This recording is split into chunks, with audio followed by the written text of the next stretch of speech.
Merci très cher internaute, merci Nabino Balandi ya Mimbinga Télévision. Merci une fois de plus na confiance Oyo. Bozali ko Pesabiso. Alors comme vous savez, c'est une chaîne qui est au milieu du village. Notre chaîne c'est une chaîne de la résistance dont nous résistons contre les mauvaises pratiques, nous résistons contre la dictature du régime de M. Chilombo et ses poulains, et nous disons non à la balkanisation pour la République démocratique du Congo, qui est notre cher beau pays. Voilà pourquoi à chaque fois qu'il y a des actualités, nous venons analyser pour essayer d'apporter aussi notre contribution pour la mobilisation, pour conscientiser la jeunesse. Ils allaient endormis. Voilà pourquoi nous vous demandons, si c'est pour la première fois de nous suivre sur Mimbenga TV, veuillez vous abonner massivement. Nous sommes là, toujours petit à petit, na 2000 abonnés. Alors, yon de Korano, ou yebike, ou s'abonner na nous la chaîne de la résistance Mimbenga TV.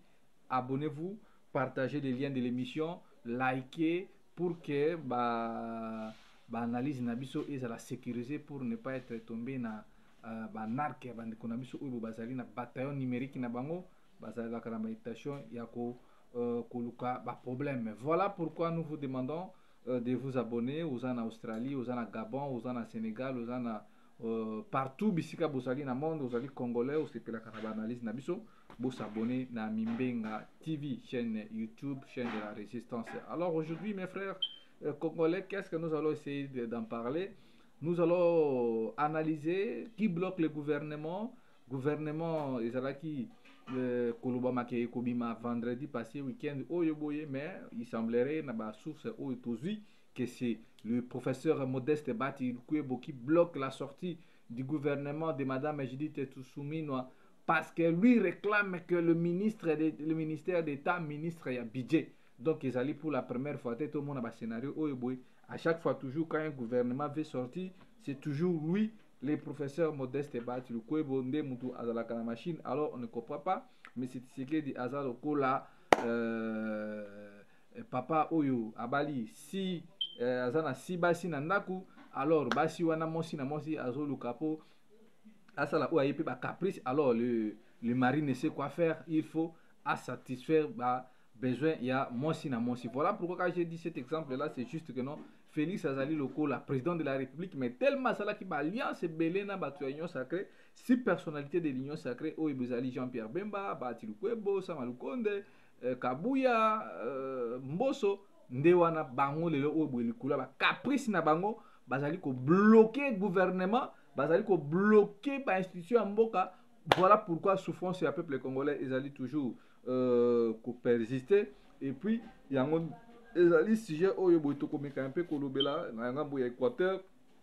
Monsieur Bolumbu a mis gouverneur à Équateur. Tandis que, Bandeko Nyonso ya province wana Équateur, bazalaki ko réclamer départ ya Monsieur Bobo Boluka Bolumbu.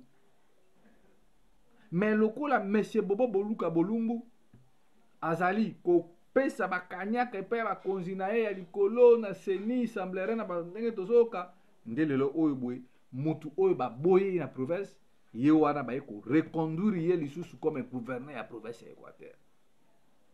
Baretrocession ekendaka na baprovince oyo ya province ya Équateur, Bobo Boluka azwaka 80% azongisa yango na bachef na ye na Kinshasa, donc 20% nde yango etikalaka mpo etonga province ya Équateur. Est-ce que comme ça vous pensez que no ekotonga mboka wana? Voilà un peu ce que nous allons essayer d'analyser aujourd'hui.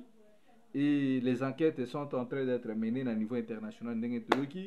On a trouvé des sources, il y a véracité, il y a coup d'état manqué, il y a Ndekonabiso Christian Malanga. Et nous allons revenir dans les prochains jours pour vous dire la vraie version. Si c'est pour la première fois de nous suivre, veuillez nous suivre sur Mimbenga TV. Et notre numéro est là, plus de 143 81 73 11 702. Et puis Tolanda, image et la fondation Lukoki, Oyo Ezali, il y a Maman Mireille Landou depuis Belgique, Oyo Asokipaka Nabana Vitike, et puis Togosongawa. Poto analyser actualité, Oyo, il y a sorti, il y a gouvernement Ezali bloqué. Merci.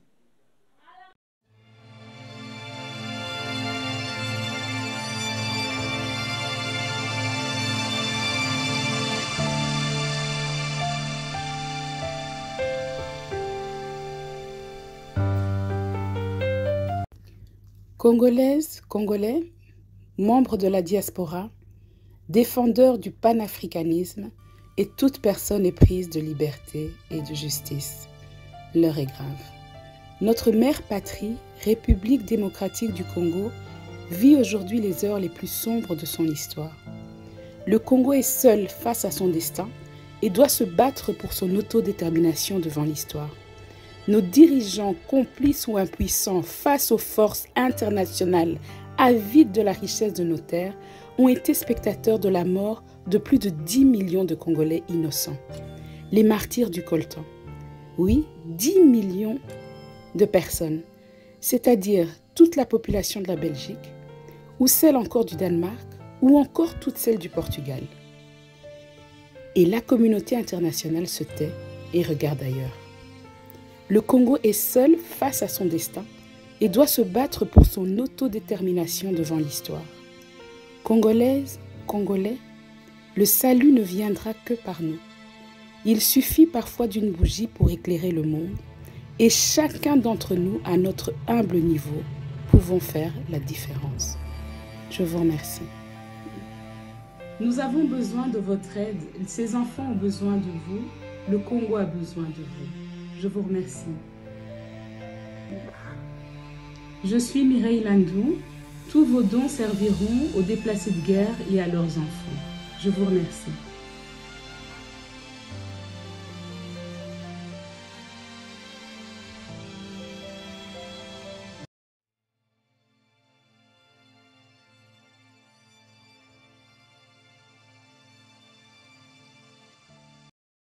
Wana ezali Fondation Lukok et soki pakana ba troisième personne à troisième âge et soki pakana ba orphelin yo mutumoni qui ko soutenir na moi quelque chose maman Mireille Land ou ezali coordonnatrice ya fondation wana ukoki pe ko benga ye na numéro na pesa ka kati ya vidéo na tango mona yango alors et kozala pe un plus pour na bana bitike pour na personne vulnérable.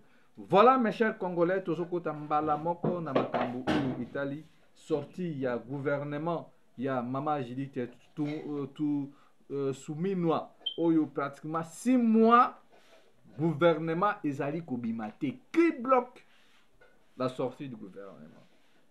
Alors mes chers frères Congolais, beau s'abonner après avoir komona caprice ya Vital Kamerhe Caméra salo a été nini awa caprice Félix Azui Assemblée nationale a payé pas appelé Vital Kamerhe et tikali na gouvernement kuna balbaki gouvernement ba déployer déjà ba matériel ya RTNC et ce qui déjà na OIA bisia oyeboy na pokwa ya dimanche tozo gouvernement dans le lundi le 27 déjà tout le monde dans un gouvernement na ba journaux na ba nini donc tout le monde dans un gouvernement qui bloque la sortie du gouvernement. Il semble que le professeur Modeste Bat qui bloque le gouvernement. À un moment donné, ils ont sur la passe que Tshisekedi n'est pas en mesure de prendre des décisions. Ajoute à la tête que non, Tobungisi. Excuse. Nous avons perdu 6 mois. Rien. Peuple a souffert. Population a un problème à maille. Population a un problème de transport. Population a un problème de logement. Population a une difficulté et belé. Mais Tshisekedi, il s'en fout des Congolais. Mais il est là en train d'être chanté par ces militaires, par fanatiques. Modeste Batilukwebo, il a travaillé avec Mobutu. Il a travaillé avec Mouzé. Il a travaillé avec Kabila. Et puis, dans le régime de Kabila, c'est toujours Bati qui bloquait les choses. Félix est lié par les accords. Est-ce que Bati, na Félix, c'est un accord? Ou bien Bati Azali, militant dans la Union sacrée, d'où il faut Bati à s'attendre. Oh, il va couper ça comme un ministère. Et puis moi, je me pose des questions. Le ministère, est-ce que Zara va battre ou bien que non? Bino Kota, par exemple, AFDC Kota, Bino Zali Yango, Oyo. Batu Oyo Boy Bazanga Mawa. Batu Oyo Bazanga Mawa. Donc, souffrance, c'est un peuple congolais et pas la bango Zali Kosa Bango bien. peuple ngo pe lokola azali na kati ya distraction bakreele bango musique bakreele bango babière bamasanga basi bangi baza kokipe makambo ya souffrance na bango te.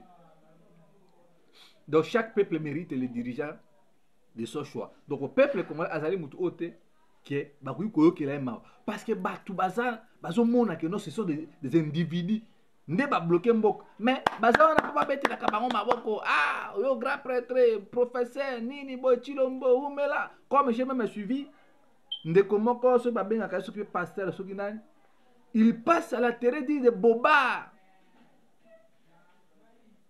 kolobaka déjà commission oyo etali makambo ya révision ya constitution ezali wana bino bozomona biso bayuma na bino Félix akovanda na pouvoir wana. Il a donné des exemples ya Sassou na ngambu c'est Sassou avanda na plusieurs années apesi exemple ya Paul Biya na Cameroun apesi exemple ba président Oumela. Donc netation ya bandeko na biso ya IDPS précisément bandeko na biso ya Baluba pona bango selon pasteur owana boyebi alobaki ba vidéo ezali Félix akotika pouvoir te kaka ndenga zo na 2018 na 2028 Félix akende. Donc balingi bakomisa Félix empereur na Congo. Voilà pourquoi ti bozo monaka bazo créer ka ba terreur ko bomba bato pour porter bazo zo ba image ba boka yango pour que bino bobanga. Bino peuple o bozangi mai bobanga. Bino peuple bozana misala te bobanga. Donc na Congo Félix pense que ko créer misala eza ko komisa bandeko na biso wewa. C'est ça le travail, les emplois que Félix est en train de créer na Congo. Misala o Tshisekedi azo créer ezali ko komisa bato bawewa.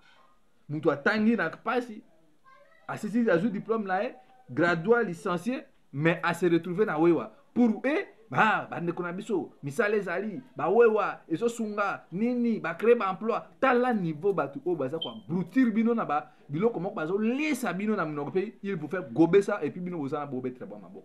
Félix azali mutu o il faut rapport de force. Déjà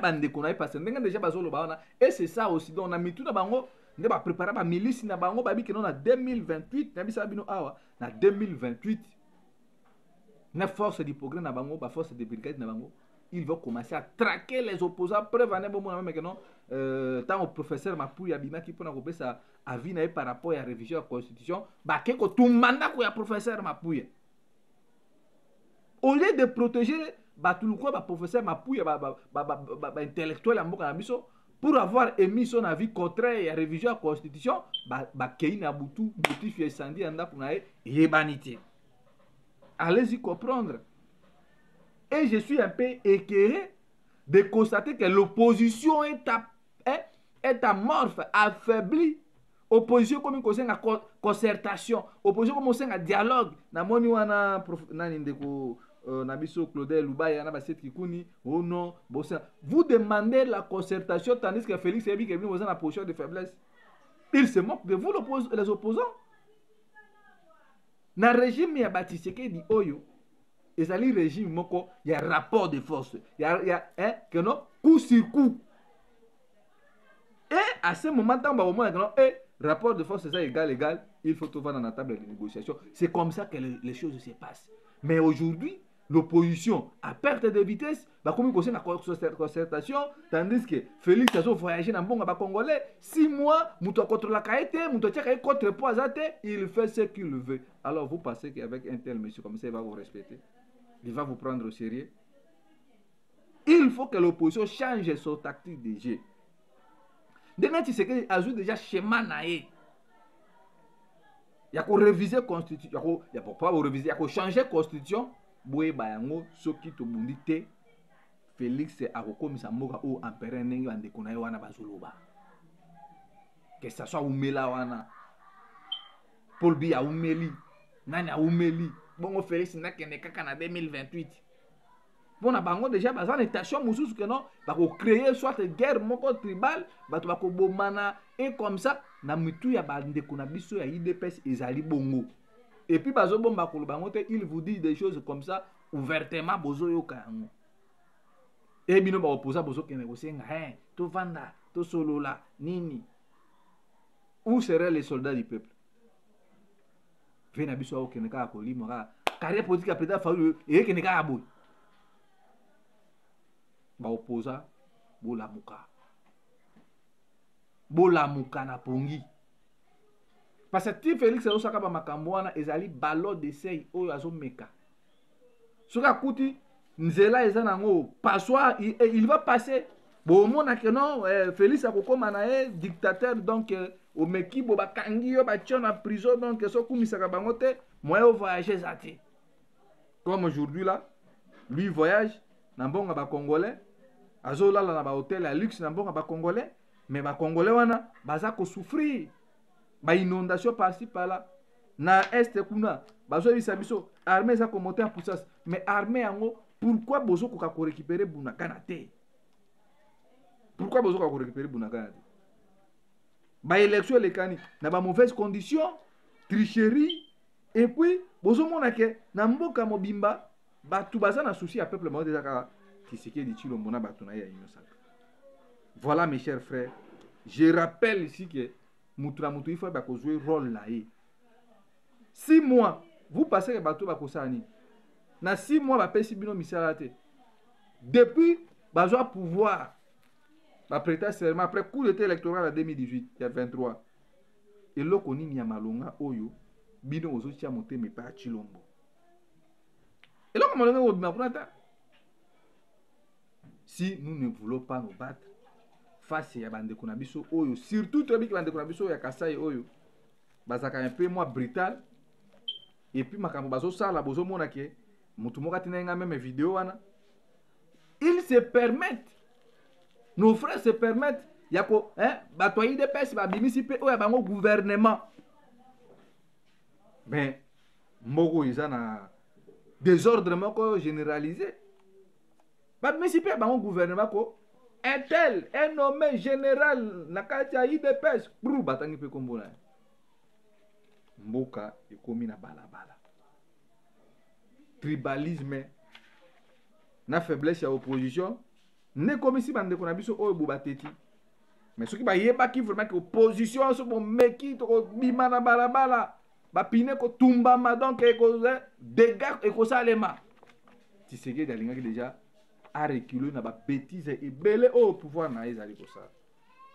Voilà pourquoi moi étant que jeune, je demande à toute la jeunesse congolaise. Oh, yebi kozo souffrir mais ozo sa la sambla. Yo surtout yo ana yo.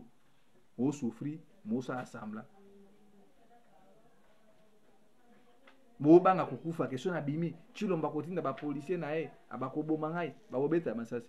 Nako souffrir oza vivant boé.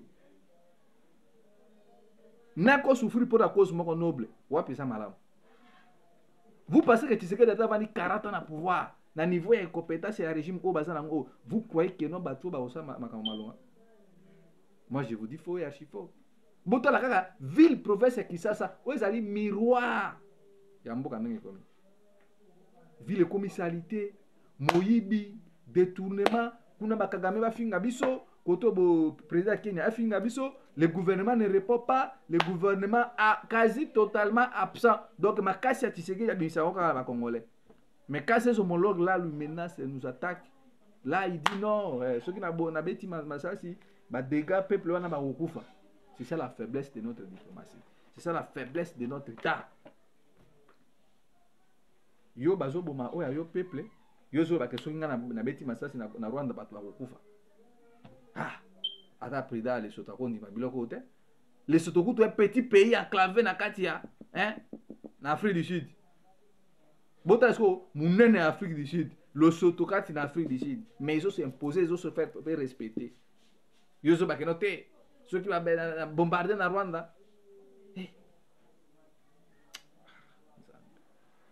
Mes chers frères, je pour ça kanda na niveau moko, tant au monde ba vie pour Kudol, ba zongi vraiment ba zupe, poste local l'Assemblée nationale ba pesi on veut pour Kudol.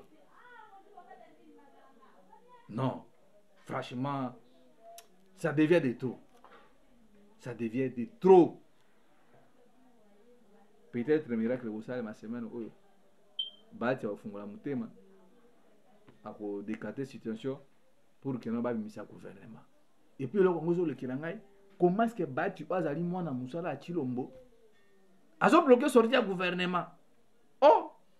Tandis que c'est le gouvernement qui a pouvoir discrétionnaire, il chef de l'État, c'est lui qui nomme, c'est lui qui premier ministre mais Tshisekedi ou laisse la plus de 100 millions de Congolais, son caprice ya basi na yewana si basi na oyo bazana kati ya union sacrée, il faut servir na no basi na yewana bino beaucoup fara kuna na mugunga ba violer bino ngai funa na silisa na no caprice ya Bahati chéri na nga Bahati na silisa na caprice ya chéri na ngai Jean-Pierre Bemba na silisa na caprice ya chéri na ngai Mbosso Kodi ya Pwanga na silisa na caprice ya chéri na ngai Augustin Kabuya mais peuple pe avandi azotala batu o baboma moa oyo bino bozawana bozomona bango et les opposants bavandi bazosenga concertation na Tshisekedi zamawa. Notre numéro c'est plus 243 81 73 11 702. Veuillez vous abonner dans notre chaîne de la résistance Mimbenga TV. Mimbenga TV chaîne YouTube.